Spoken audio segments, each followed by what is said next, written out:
Здравейте отново, вие сте с Радио Фокус и предаването една година, нашия специален коледен епизод с моята мила гостенка София Добрева, която така е румена и засмяна, щастлива за коледните празници.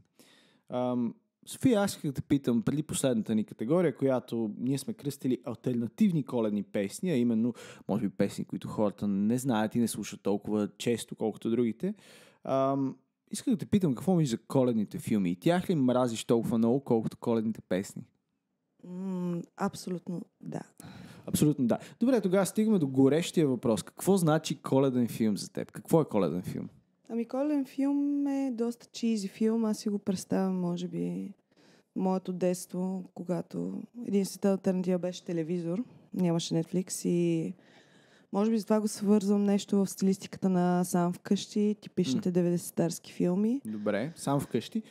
Сам вкъщи, според теб е коледен филм? Да. Okay. Те заминават на Коледа. Така е, факт. Действието се развива по време на Коледа. Безспорно.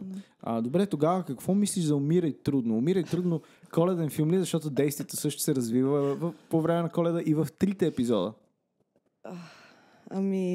Може би да.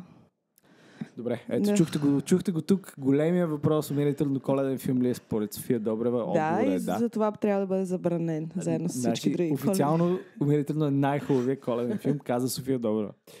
Добре, мисля, че това ще е всичко от нашия коледен епизод. Много ти благодаря, че така се съгласи да преглътнеш собствената си омраза. Моля. Всъщност, последните песни, които ще чуете, са нашите алтернативни избори. София е избра едно парче на The Fall, We Wish You a Protein Christmas. Доста така. Няма нищо общо с това, което чухте до сега, което мисля, че е готино. Аз пък избрах Don't Shoot Me Santa на The Killers. Като цяло 2 по-непопулярни коледни песни, но по крайна сметка всеки едва ли не се е пробвал да направи коледно парче, така че избора ни имаше много от какво да избираме. Да, The Fall имат цял мини-албум с коледни песни. Ти да видиш. Един от 30-те им албума. Тази беше най-radio-friendly от 4-те. Това избрах нея. Не мога да кажа какво означава We Wish You a Protein Christmas. Да, вероятно и Марки Смит от The Fall не е могъл да каже. Но така или иначе, това беше всичко от нас. Вие бяхте с една година.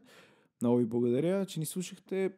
Весел декември. Приятно слушане на всички коледни песни по моловете и до скоро.